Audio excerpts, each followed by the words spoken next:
Hola, buenas tardes. Gracias por escoger la mesa redonda para informarse a esta hora. Hoy estaremos profundizando el análisis sobre lo que está sucediendo en varios países de América Latina, controversias y diálogos en esta América Latina que el pasado domingo vivió elecciones en Honduras, unas elecciones que aún todavía no tienen ganador declarado, pero el contexto es bien complejo definitivamente para ese país. También Ecuador y Colombia se acercan. El presidente ecuatoriano Rafael Correa visitó Colombia y hay una renovación de las relaciones bilaterales, lo cual también tiene un impacto para nuestra región.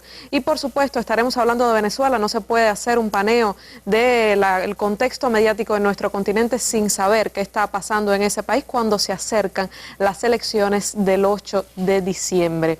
Y para el análisis, la profundización de los temas y traernos sus opiniones sobre lo que está sucediendo en nuestro continente, le doy las buenas tardes a Ana Teresa Badía, doctora en Ciencias de la Comunicación, periodista, también profesora de la Facultad de Comunicación, especialista en temas de América Latina. Gracias por estar aquí, Ana. Y también, como ya es habitual en estos temas, el licenciado Oliver Zamora Oria, periodista del Sistema Informativo de la Televisión Cubana y especialista en análisis político internacional.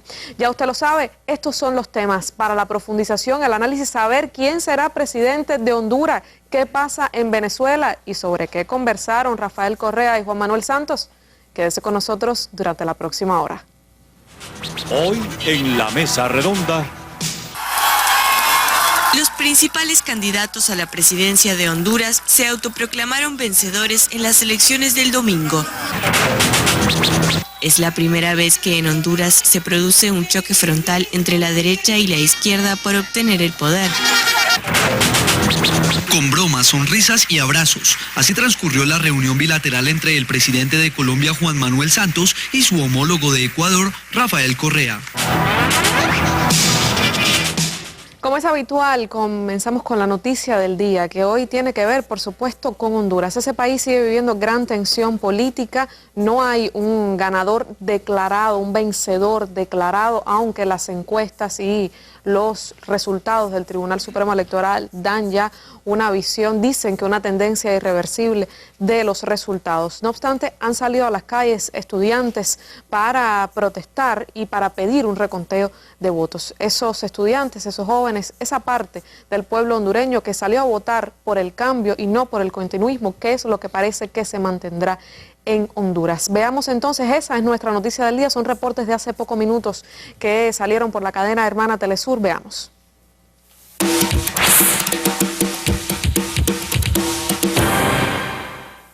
A 2 días de haberse celebrado las elecciones generales en Honduras, los estudiantes universitarios salieron a las calles para manifestar su descontento con los resultados emitidos por el Tribunal Supremo Electoral.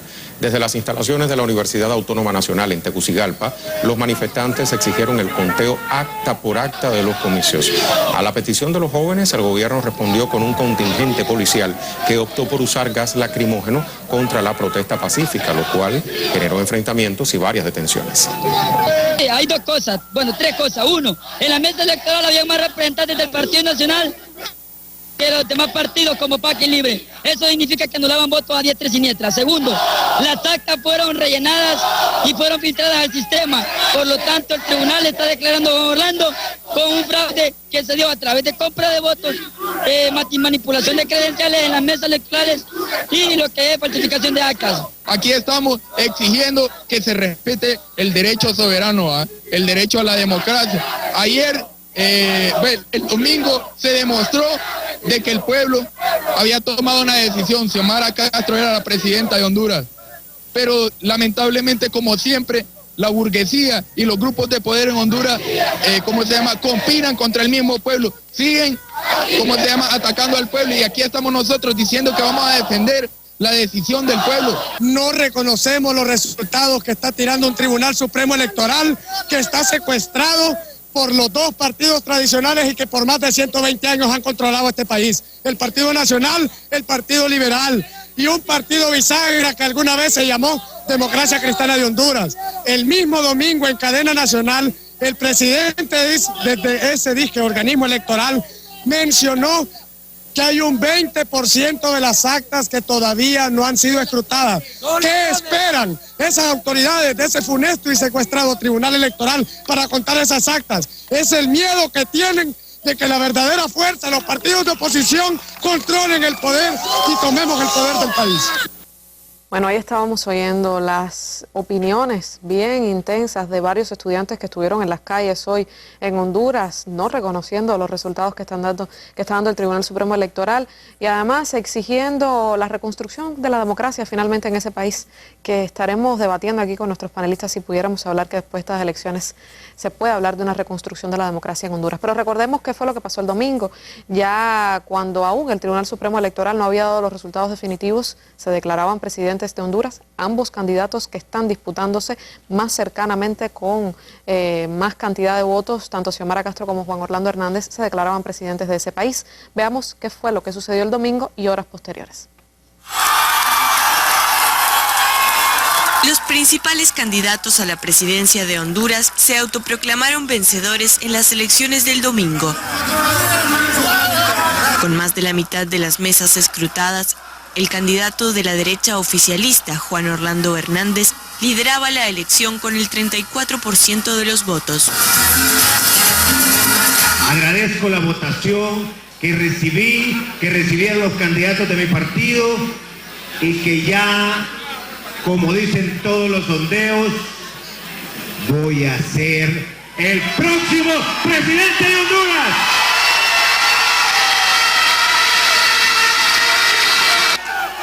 Pero su rival de izquierda, Xiomara Castro, rechazó el resultado del Tribunal Supremo Electoral, según el cual habría obtenido el 28% de los votos escrutados hasta el momento.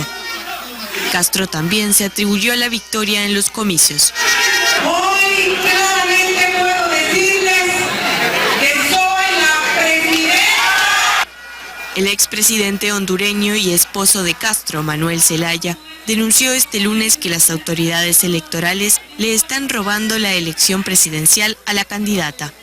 Es la primera vez que en Honduras se produce un choque frontal entre la derecha y la izquierda por obtener el poder.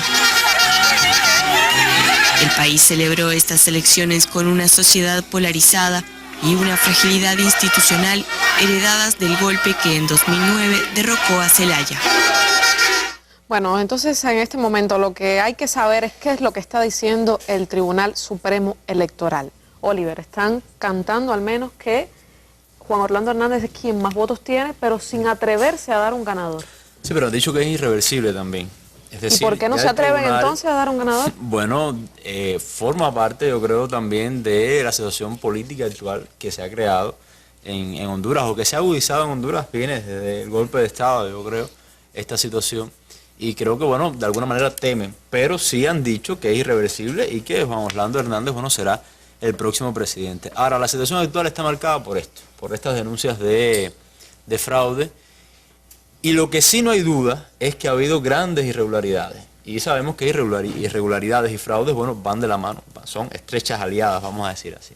Pero no podemos centrarnos para analizar lo que ha pasado en las noticias más actuales, lo que ha pasado después de las votaciones. Hay que ir antes para explicar un poco por qué ha sido un proceso con tan poca credibilidad y porque ha sido un proceso que ha generado, bueno, esta crisis de la cual estamos viendo. En primer lugar, estamos hablando de un país donde hubo un golpe de Estado y donde las instituciones del Estado tienen muy poca credibilidad también. No solamente hacia el interior del país, o sea, hacia la ciudadanía, sino también hacia el exterior del país, América Latina. Y esto va a tener repercusiones grandes para este gobierno, porque este gobierno ya está estigmatizado con el fraude, es decir, va a arrastrar la misma falta de credibilidad y de legitimidad que ha arrastrado el propio gobierno de Lobo, que sabemos fue resultado de un golpe de Estado en este sentido. Pero tenemos que hablar también de la situación interna de Honduras. Es el segundo país más pobre después de Haití en América Latina. Más del 70% de los hondureños son pobres. ¿Y qué quiero decir con esto? Que la necesidad y la conciencia muchas veces no van de la mano. Es decir, si usted es una persona pobre y vienen y le dan dinero, por ejemplo, para su hijo enfermo, un partido de esto de la derecha, en este caso el Partido Nacional, obviamente usted puede pensar que Libertad y Refundación es la opción mejor para el país, pero usted está pensando en sus necesidades personales. Y eso pasa en Honduras porque esa es la forma de hacer política, sobre todo en la base. Era lo que pasaba en Cuba ante el triunfo de la revolución, es lo que ha pasado en toda América Latina. Recordemos, por ejemplo, cómo los propios candidatos en Ecuador cómo hacían la derecha, cómo hacía campaña, regalando neveras, regalando sillas de ruedas, ¿entiendes? Eso también pasa en Honduras, en una población que, repito, es tan pobre y tiene tanta necesidad. Y en ese sentido, la mejor maquinaria la tienen los partidos tradicionales. El bipartidismo se ha roto indiscutiblemente en Honduras, pero el Partido Nacional queda. Pero recordemos incluso dentro del Partido Nacional, hay noticias, lo recordaba, bueno, un editorial del periódico La Jornada. En las primarias del Partido Liberal, el hoy candidato, o sea, presidente electo, supuestamente presidente electo Juan Orlando Hernández, daba credenciales, o sea, fue acusado por sus compañeros del partido porque estaba regalando credenciales para que la gente votara y para él salir candidato del partido, y se lo ocupó en una de sus casas electorales, o sea, donde funcionaba su campaña electoral, miles de credenciales también. Es decir, hubo fraude incluso en esas primarias. Y es lógico que todo esto pase. Yo no creo realmente que por mucho que se proteste en el bando, vamos a decir, opositor, porque no solamente es libre, también, por ejemplo, el Partido contra la Corrupción ha hablado de fraude. Yo no creo que el Tribunal Supremo Electoral vaya a dar marcha atrás, porque además ya se está cocinando como tal la victoria. Vemos que ya Lobo, por ejemplo, se va a reunir con Juan Orlando Hernández. ¿Qué crees tú, Ana? ¿Crees que si se te preguntara quién ganó estas elecciones? Yo creo que la respuesta, fíjate, según lo que dice el tribunal, el derechista es Juan Orlando Hernández, pero Xiomara Castro ganó en las calles. Eso es una verdad absolutamente certera en este caso. Yo coincido en algo. Yo pienso que no hay marcha atrás. Ya la situación que hay en Honduras quedará así, aún a pesar de las protestas que se han comenzado a realizar durante las últimas horas en el país. Porque fíjate que este resultado o la jugada estaba prácticamente cantada. Esto no ocurrió el domingo. Primero había denuncias de irregularidades en todo el país. La Refundación incluso las anunció. Exacto, fueron anunciadas. De hecho, como ustedes saben, se ha confirmado que al menos un 20% de actas en territorios que con preferencia electoral hacia el Partido de Izquierda Libre fueron seleccionadas para supuestamente escrutarse y no fueron incluidas en la transmisión. Pero ocurrieron, y algunos de esos hechos fueron comentados en esta propia mesa redonda, algunos indicios que daban la idea de lo que iba a pasar el domingo. Llamó mucho la atención, primero, la tranquilidad aparente de Estados Unidos cuando sabemos los intereses de Washington en Honduras. De hecho, durante los últimos días está la denuncia de varios luchadores sociales acerca del establecimiento de lo que podría ser la mayor base militar de Estados Unidos en América Latina, específicamente en la zona de la Mosquitia, un territorio que ha sufrido con saña la criminalización de la protesta en Honduras después del golpe de Estado y ha pagado con muchísimos muertos la resistencia. Llegó también días antes de las elecciones a Honduras el terrorista venezolano Robert Carmona, recuerdan ustedes, el autor intelectual del golpe de Estado al expresidente Manuel Zelaya y prófugo de la justicia venezolana por intentar atentar en contra del expresidente Hugo Chávez. Y ya, como te decía, ocurrió también algo interesante. Juan Orlando Hernández, el virtual ganador de estas elecciones, era el presidente del Congreso de Honduras, apuró un decreto acerca de la policía militar para darle rango constitucional. ¿Qué quiere decir esto? O sea, la militarización de la seguridad ciudadana.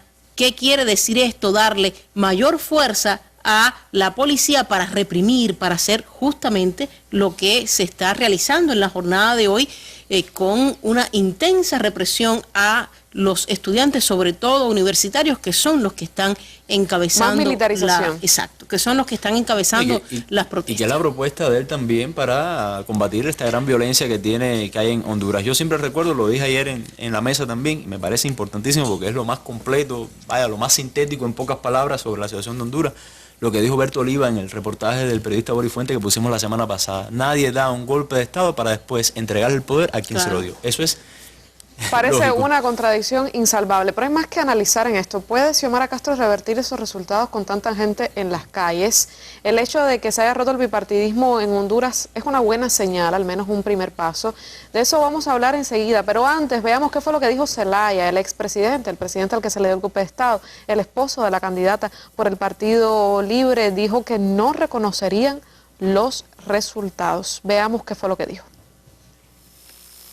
En nombre de todos ellos, proclamo que no aceptamos los resultados que dio el Tribunal de Elecciones. No estamos dispuestos a aceptarlos. Vamos a defender los resultados, el triunfo y la victoria que obtuvimos en las urnas. Y si es necesario en las calles, vamos a ir a las calles a defenderlos. Xiomara Castro, como líder de este proceso pacífico y revolucionario, acompañado con todos ustedes, logró la mayor altura, los mejores resultados en nuestras encuestas a boca de urna, sin considerar la manipulación de datos del tribunal. Ganó en las calles y dice Zelaya que no van a reconocer los resultados. ¿Qué posibilidades tiene Ana Teresa de revertir estos resultados, Xiomara Castro?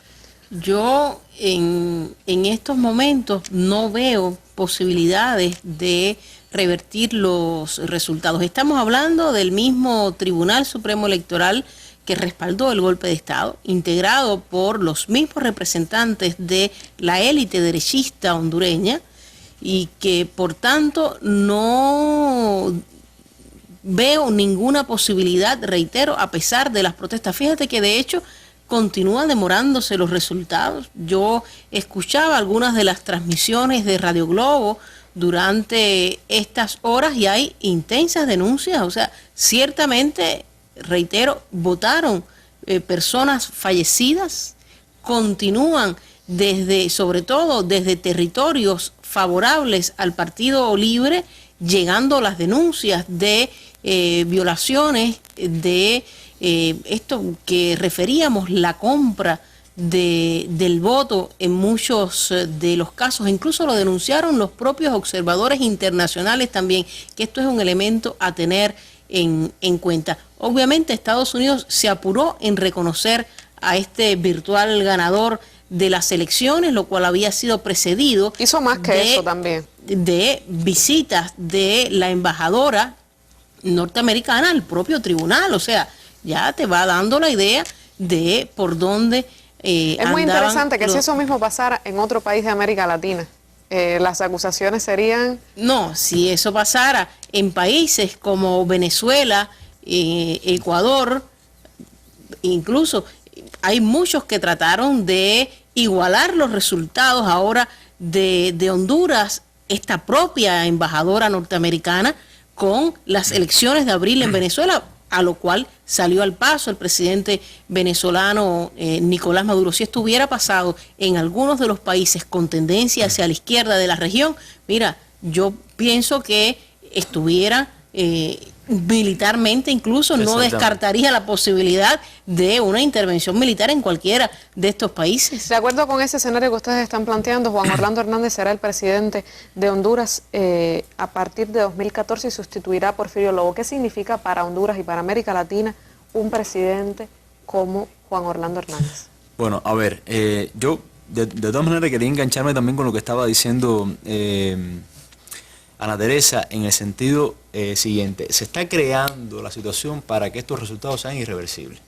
O sea, no solamente lo que ha dicho Estados Unidos, la embajadora de Estados Unidos, recordemos que Estados Unidos, que apoyó el golpe de Estado, ha aumentado su presencia militar en Honduras, incluso va a construir la base militar más grande en América Latina en Honduras. Eso no se le puede echar a perder, ese plan.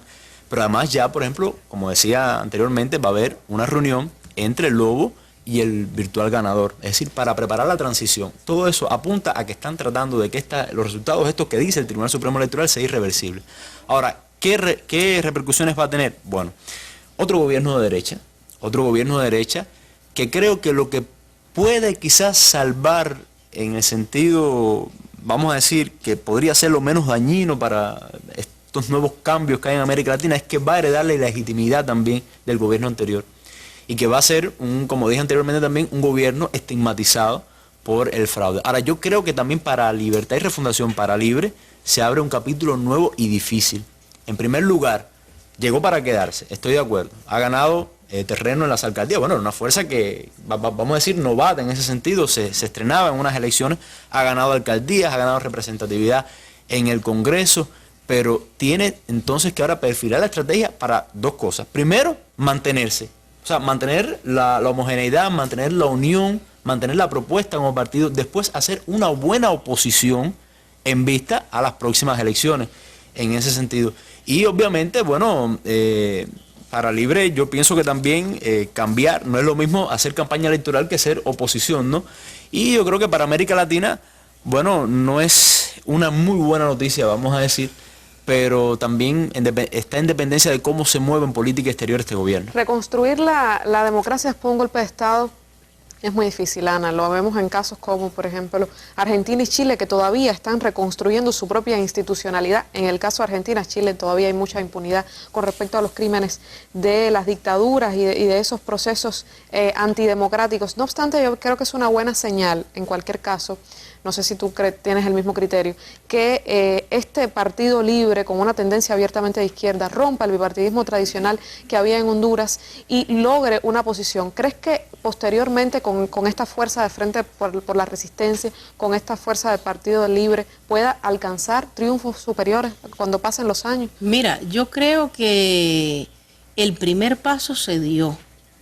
De hecho, se rompió ese bipartidismo tradicional del que tú hablabas. Yo creo que no puede olvidarse que hasta el año 2009, o sea, las elecciones anteriores, 14 de los 15 hondureños votaba por el Partido Nacional o por el Partido Liberal. En este contexto, exacto, Nace Libre es todavía una fuerza política muy joven y que desde mi punto de vista necesita de más madurez en sus proyecciones ideológicas, de más madurez en cuanto a la unidad que debe lograr entre algunos de sus miembros, y cabría preguntarse hasta qué punto estaría esa sociedad preparada para enfrentar o afrontar un cambio absolutamente distinto, o sea, es de la derecha hacia la izquierda. Ahora, yo completaría también lo que está por venir. A mí me parece que sin dudas se estaría apostando por la continuidad en política, pero sin dudas el próximo gobierno de Honduras va a significar más criminalización de la protesta social, más muertes de dirigentes defensores de los derechos humanos, más muertes de periodistas o comunicadores. Durante los últimos tiempos han sido asesinados al menos 30 por decir en algunos casos la verdad. Yo te digo, y con miras a la integración de América Latina, abiertamente el virtual ganador, Juan Orlando Hernández, ha dicho que él estaría pues afianzando sus relaciones con Estados Unidos y no con el resto de la región. Hubo elecciones para diputados también, Ana. Manuel Zelaya dicen que ganó para tener un escaño en el Congreso. ¿Qué posibilidades tienen con los resultados en el Congreso llevar adelante algo que no tenga que ver con lo que quiere Juan Orlando Hernández? ¿Puede haber alguna resistencia desde la institucionalidad política? Mira, fíjate, se asiste, ¿no?, a un Congreso absolutamente dividido, era de esperar. 8 candidatos en representación de 9 formaciones políticas, era de esperar que ninguno tuviera mayoría absoluta en el Congreso. Lo que pasa, además, desde mi punto de vista, es que, volvemos al tema inicial, en Honduras la mayoría de los poderes son fácticos. Entonces, ¿hasta qué punto poder confiar en un Congreso que está integrado en muchos de sus miembros por los mismos que desde ese mismo Congreso gestaron un golpe de Estado light o un golpe de Estado representante del llamado poder inteligente o del smart power, que sin duda de ese Congreso salió el de parte del derrocamiento al expresidente Zelaya? Por tanto, ya te digo, yo no confío en las instituciones, es que han sido las mismas, ahí no ha habido renovación. Lo que sin duda Libre va a tener una voz. Exacto. O sea, Libre va a tener una voz en el Congreso, en las alcaldías, vamos a decir, en el sistema político hondureño, en la cual pueda hacer una buena oposición. Ahora, a mí me preocupa algo también, y es que, como bien podemos decir que Libre llegó para quedarse, hay que ver también cómo la derecha enfrenta ese reto, porque Libre es tremendo reto para la derecha hondureña, que recordemos es una de las derechas más conservadoras de América Latina. Cuando nosotros leemos la propuesta de Libre, la propuesta de gobierno, una asamblea constituyente, llevar a referéndum las privatizaciones, elegir por voto directo del Tribunal Supremo, de justicia a los fiscales, son cambios casi que revolucionarios, vamos a decir revolucionarios para un país como Honduras. Entonces, ¿cómo esa derecha va a enfrentar? O sea, por eso pienso que el primer reto para Libre es subsistir a un acuerdo de la derecha. Podemos pensar en un pacto de la derecha para destruir esta alternativa que indiscutiblemente irán creciendo, porque este gobierno va a ser de continuidad. O sea, y no ha propuesto ninguna solución creíble para solucionar los grandes problemas, como decía Ana Teresa, que tiene el país.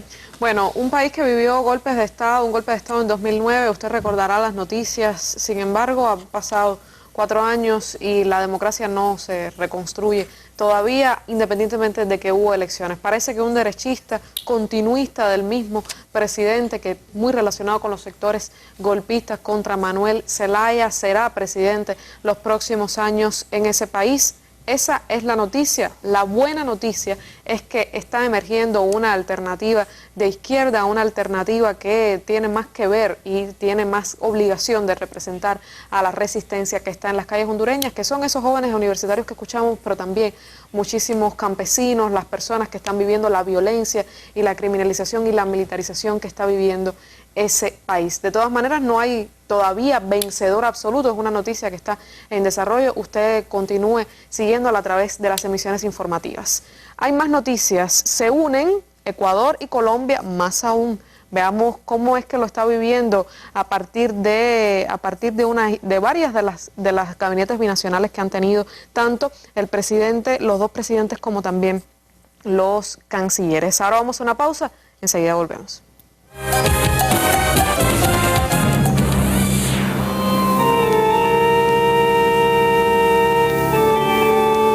El fundamentalismo es decirle a los pobres que ellos pueden llegar a ser ricos, cosa que va a ser muy compleja para ellos y ellas, con lo que se llama la fe positiva. Y esta ideología viene de Estados Unidos.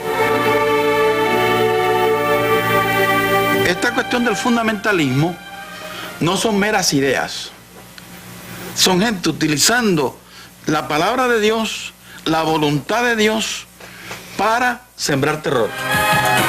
Usted lo vio aquí, en la Mesa Redonda.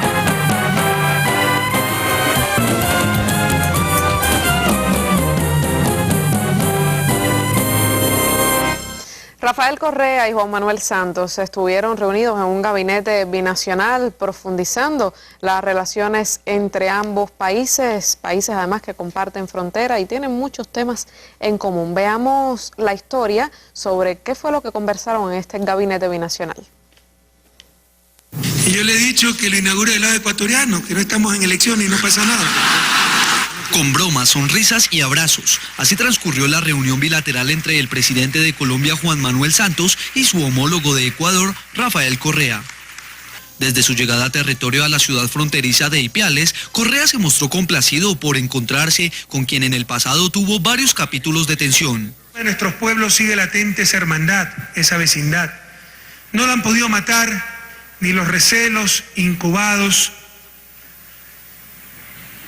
desde intereses ajenos, desde políticas externas, impuestas muchas veces, el divide y vencerás, ni de las vicisitudes de una historia no exenta de ocasionales desencuentros que con el tiempo nos parecen cada vez tan lamentables como injustificables. Una relación que en la voz de los mandatarios está pasando por su mejor momento. De cualquier sociedad.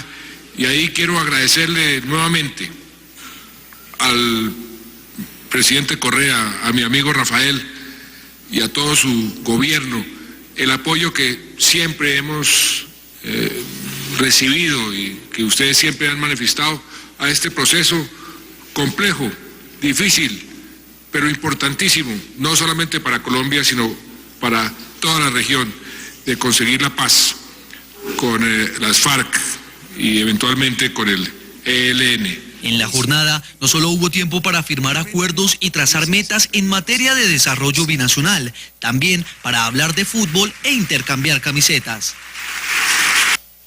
Espero que reconozcan nuestro compromiso con la integración del Caribe a Colombia. Les perdonamos hasta un penal en Bogotá, con 10 hombres. ¿En Bogotá fue? ¿Dónde fue el partido? En Barranquilla. Barranquilla. Bueno, muy buen ambiente en esta reunión de gabinete binacional. Una muy buena noticia. Recordemos que en 2008 estos dos países vivieron una crisis diplomática muy seria, rompieron relaciones después de que las Fuerzas Armadas colombianas irrumpieran, bombardearan un campamento de las FARC en terreno ecuatoriano, lo cual fue considerado una irrupción del territorio nacional, no solo por Ecuador, también por la OEA. Ello conllevó a que rompieran relaciones estos dos países cuando Juan Manuel Santos era ministro de Defensa de ese país, pero se restablecieron cuando Juan Manuel Santos fue presidente de ese país finalmente. Ana, ¿qué importancia tiene un encuentro de este tipo? Ha tenido mucha repercusión, porque el hecho de que no solo se restablezcan las relaciones, sino que ambos presidentes se sienten a conversar y haya tantos temas en común. ¿Cuál es la importancia? ¿Cuáles son los principales temas?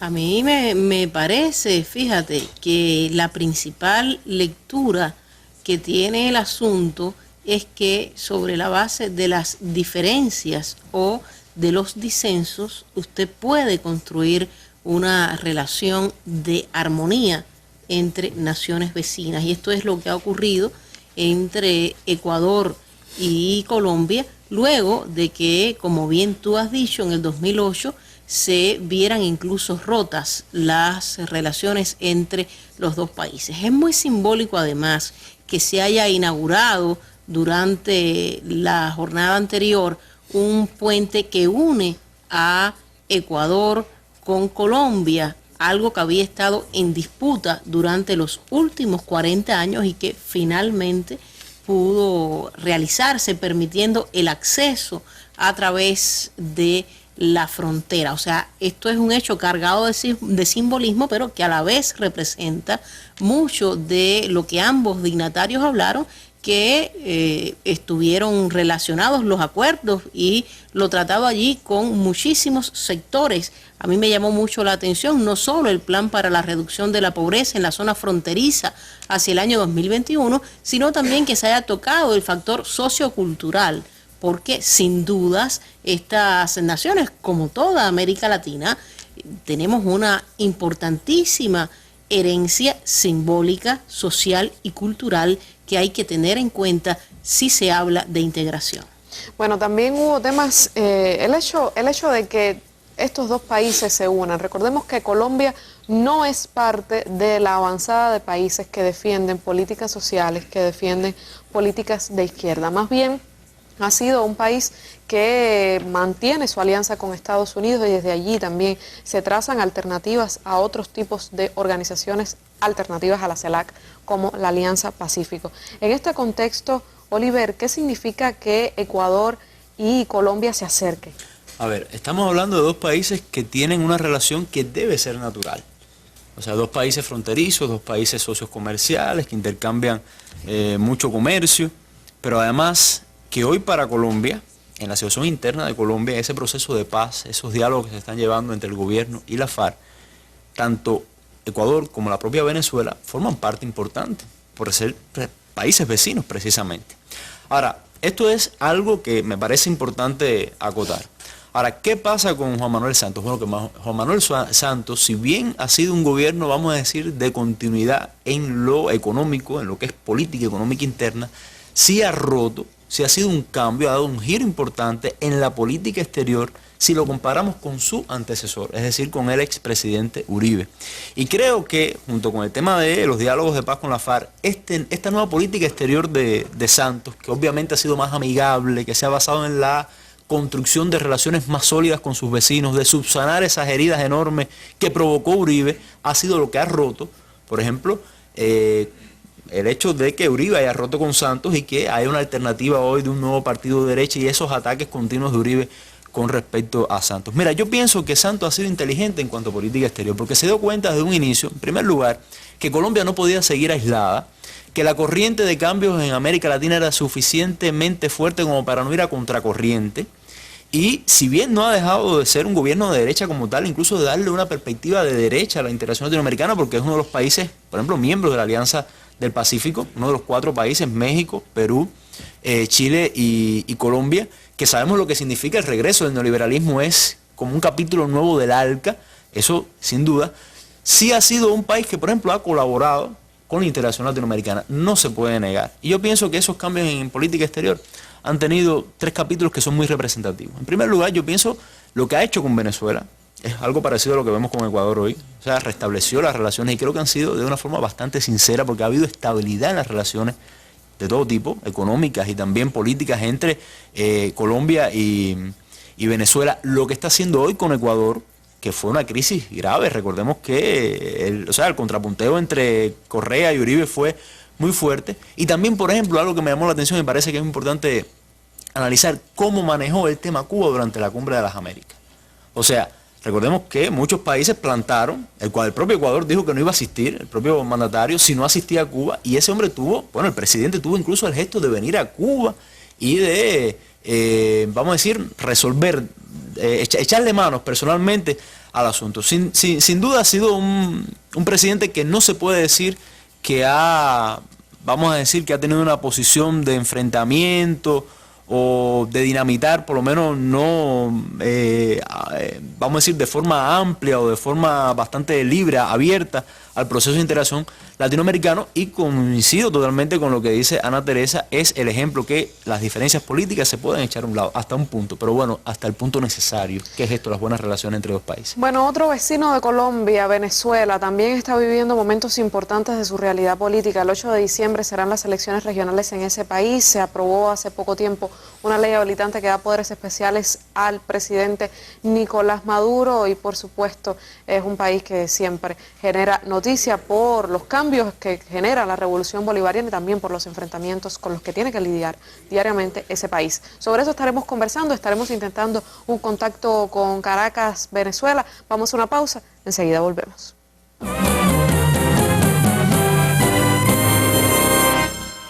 ¿Cómo está impactando la crisis económica internacional?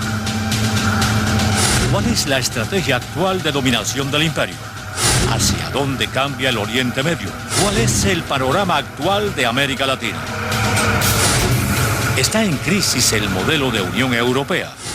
Análisis, opiniones, imágenes sobre estos y otros importantes temas internacionales, usted los encontrará en la Mesa Redonda. Acompáñenos cada día a las 7 de la noche.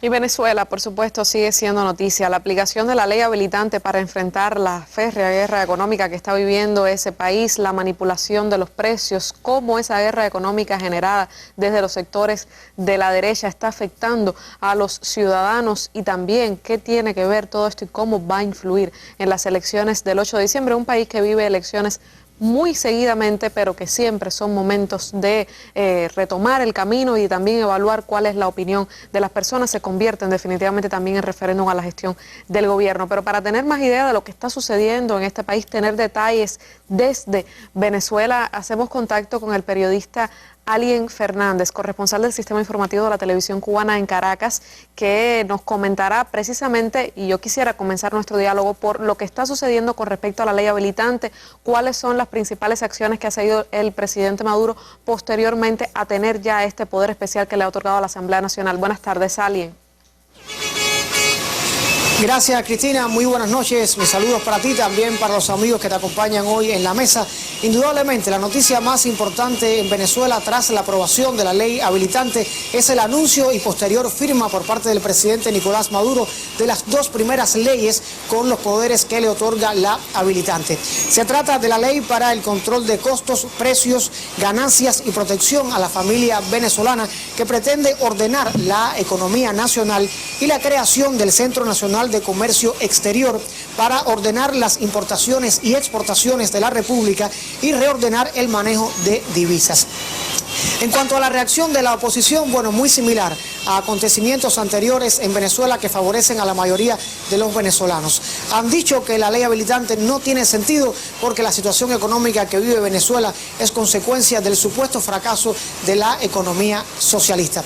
En cuanto al sector privado, es lógico que la reacción sea negativa si tenemos en cuenta que estas medidas vienen a ponerle fin a un juego que han venido siguiendo el sector privado en los últimos meses, en los últimos años. Recordemos que el sector privado solamente aporta el 2% de los dólares que ingresan al país, mientras el restante 98% lo aporta la economía estatal. El Estado aporta parte de esas divisas al sector privado para que compren productos en el exterior y vengan a venderlo acá a Venezuela, pero no hacen eso. Lo que hacen es vender los dólares en un mercado paralelo y obtener una ganancia verdaderamente excesiva. Eso provoca muchas veces la escasez, pero también la inflación y el acaparamiento, tres ejes que el presidente Nicolás Maduro ha dicho que combatiría con la ley habilitante. También es noticia que en las últimas horas, en los últimos días, algunos abogados constituyentes presentaron un documento ante el Tribunal Supremo de Justicia diciendo que es ilegítima la ley habilitante y que podría utilizarse para reprimir a la oposición. Hay cierto debate en la sociedad, también en el ámbito parlamentario, y existe consenso en que esta decisión no tiene ningún sentido porque la ley habilitante fue aprobada por las 3/5 partes de la Asamblea Nacional, pero además que la ley habilitante fue un recurso utilizado durante la llamada Cuarta República en 6 ocasiones. Cristina, es la clásica reacción, la lógica reacción de la oposición y del sector privado a medidas que favorecerán a la mayoría de los venezolanos. Cristina. Sí, Alien, también es interesante que todo esto, este contexto que estás describiendo tiene que ver con las elecciones del 8 de diciembre. ¿Cómo se está viviendo el ambiente electoral? Bueno, tenemos una dificultad con el contacto informativo con Alien, probablemente intentaremos recuperarlo más tarde. De todas formas, seguimos nuestro diálogo acá en nuestro estudio, que tiene que ver, Ana, a mí me interesa mucho qué efecto van a tener las políticas económicas que está llevando a cabo Maduro ahora con la ley habilitante en esas elecciones del 8 de diciembre.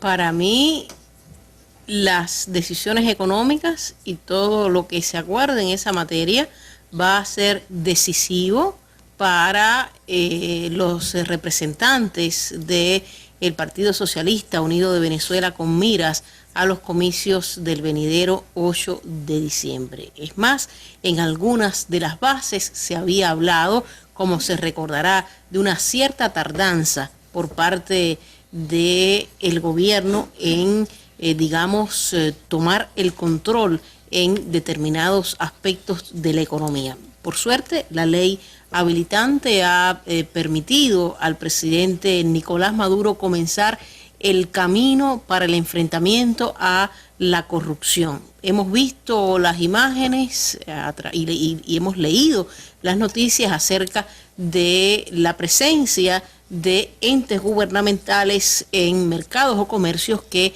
habían llegado a aumentar hasta en un 1000%, téngase clara la idea, 1000% el valor de algunos productos en este caso.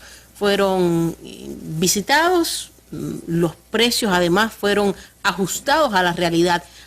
Hay personas que me han preguntado en la calle, bueno, ¿por qué dice el gobierno de Venezuela con los dólares del Estado? Sí, porque es que es el gobierno quien vende los dólares a los comerciantes, o sea, y de ahí muchos de ellos establecen sus ganancias personales, olvidando precisamente que ese Estado fue el que vendió en ese caso los dólares, y olvidando además las penurias o la escasez de ciertos productos para el más común de los venezolanos. Por tanto, la economía es esencial con vistas a los comicios y ha sido además un tema muy manipulado por la derecha, no por gusto. Ha ocurrido el acaparamiento de productos, el acaparamiento de equipos. Por cierto, Venezuela acaba de firmar con la corporación Samsung un acuerdo para el abastecimiento de electrónicos y de electrodomésticos en el país.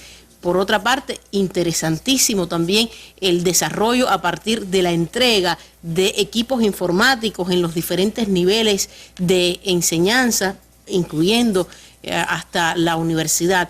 Yo te digo, en ese caso, desde el punto de vista de la economía, comienzan a abrirse algunas puertas, en este caso para Venezuela, asunto del cual se ha valido la oposición para incluso convocar a marchas de protestas en el país, pero que hasta ahora no han logrado alcanzar a las grandes mayorías todavía. Creo que de mantenerse así la situación, reitero, podría estarse abriendo un camino interesante para comenzar a ver la luz en algunos sectores de la economía venezolana. ¿Por qué vimos, hemos visto reportes en los últimos días en la cadena hermana Telesur de personas haciendo colas en las tiendas, haciendo largas colas en las tiendas?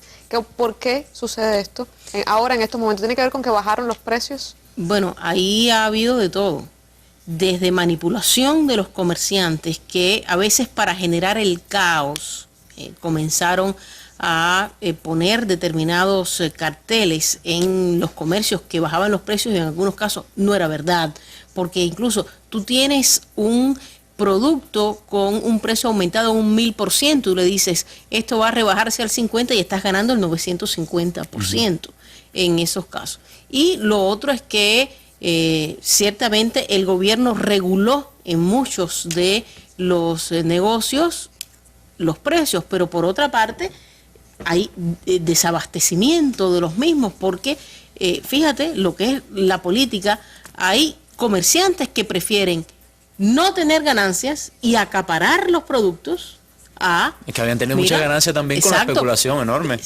Pero prefieren no vender. Prefieren no vender con tal de perjudicar al gobierno en este caso. No, y eso explica también por qué la derecha está, vamos a decir, nerviosa y preocupada. A ver, esto de las compras también tiene que ver con, vamos a decir, compras nerviosas que suceden mucho en el mercado, porque mucha gente piensa de que esta situación puede revertirse, ha sido parte de la derecha también. Pero la derecha está preocupada en primer lugar por lo que decía Ana Teresa, es un golpe de efecto en vista de las elecciones municipales que son importantísimas para el gobierno del presidente Maduro, porque la derecha ha tratado de que sea una especie de plebiscito, de referéndum a su gestión. Sabemos que desde que salió presidente ha tratado de deslegitimarlo, ha tratado de acusarlo de un presidente incapaz, cosa que no ha sido así, porque esta ley habilitante es vamos a decir, otra victoria más del gobierno de Maduro, que no ha tenido todavía ninguna gran derrota. No ha tenido ninguna derrota.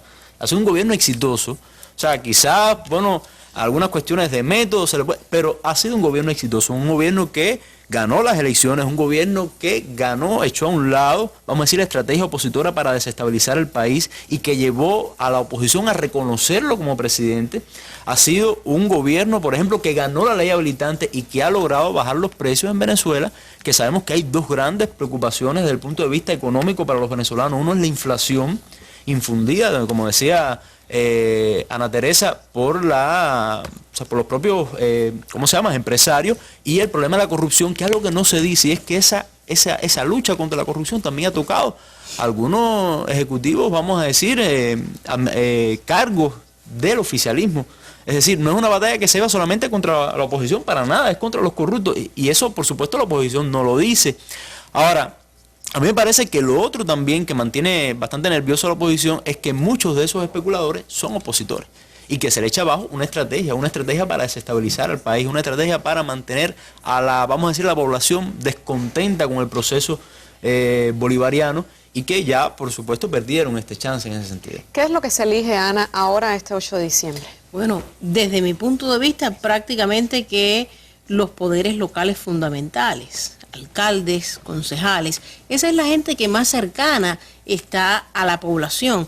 De ahí lo decisivo de estos comicios del 8 de diciembre, unas elecciones a las cuales la derecha llega desunida, pero también el chavismo. O sea, persiste aún un cierto descontento en las bases del chavismo con relación a la nominación de candidatos. No obstante, pienso que pueda ser superado, porque lo que siempre digo, se está tratando de un proyecto mayor, no es ni siquiera un proyecto personal, o sea, se está hablando de un país en este caso.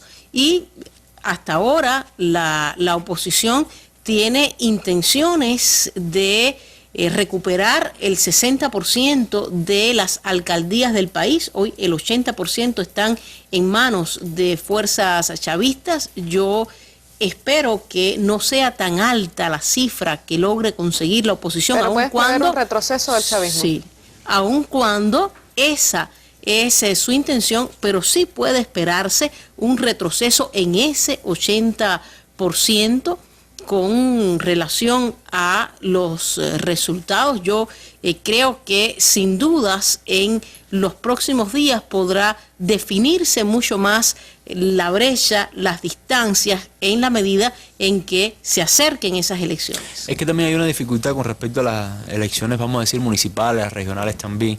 Y es que, por ejemplo, estas elecciones municipales son importantes para el gobierno porque forma parte de la cadena. Es decir, tú puedes tomar una decisión a nivel central como gobierno, pero si esa decisión no drena, por ejemplo, a las gobernaciones o no drena a las alcaldías, que como dice Ana Teresa son la base, bueno, de alguna manera eso puede entorpecer la gestión, el proyecto político y el proyecto económico del propio gobierno.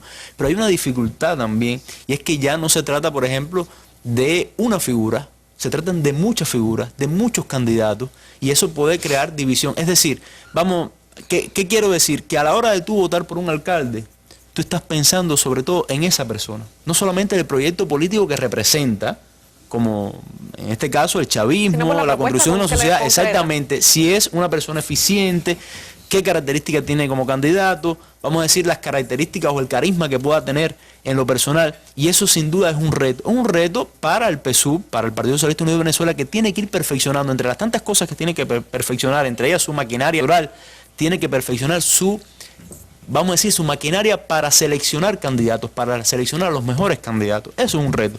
No obstante, pienso que la mayoría de las alcaldías queden todavía en manos del chavismo y bueno, a ver, las bases están montadas, yo pienso, para que el gobierno de Nicolás Maduro sea exitoso también, ¿no? ¿Cuáles son los candidatos más interesantes que tienen más perspectivas de alcanzar una visibilidad mediática, Ana? Bueno, uno de los más mediáticos es el aspirante de Maracaibo, Pérez Pirela, un destacadísimo comunicador, viene de una larga lucha en los medios de comunicación bolivarianos y que hasta el momento está encabezando muchos de los sondeos de opinión en Maracaibo. Ustedes saben, capital del estado Zulia, un bastión tradicional de la derecha venezolana. Hay interesantes propuestas también en otra parte, en la capital, de manos de Ernesto Villegas, por ejemplo,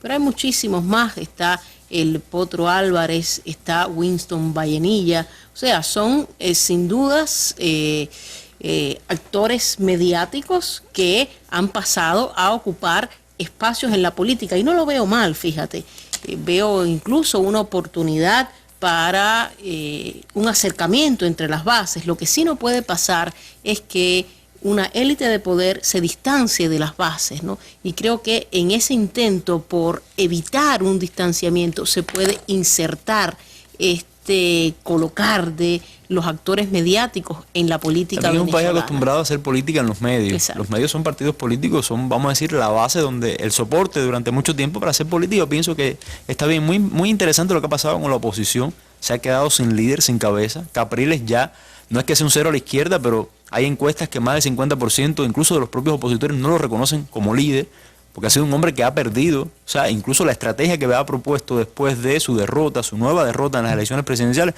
ha sido totalmente, vamos a decir, no solamente tiene falta de resultados, sino que ha estado totalmente errada, ¿no?, en el contexto del país. Es que no ha habido estrategia. No ha habido estrategia, es la misma estrategia de siempre, es disparar contra, ¿entiendes? La derecha no está mostrando un programa político, un programa de soluciones de ninguna clase. Nunca lo ha hecho. Nunca lo ha hecho, y no hay en este caso ninguna propuesta de la derecha. Simplemente si te pones a hacer un poco de el análisis del discurso mediático derechista, es justamente el llamado a las marchas opositoras, el llamado a la posibilidad de un referendo revocatorio en el año 2016, el llamado a que la gente salga a la calle a pedir que se adelanten las elecciones presidenciales. Pero fíjate si son tontos que piden ir a las calles para protestar contra lo que todo el mundo le viene bien, que es bajar los precios, o sea, ir contra la corrupción.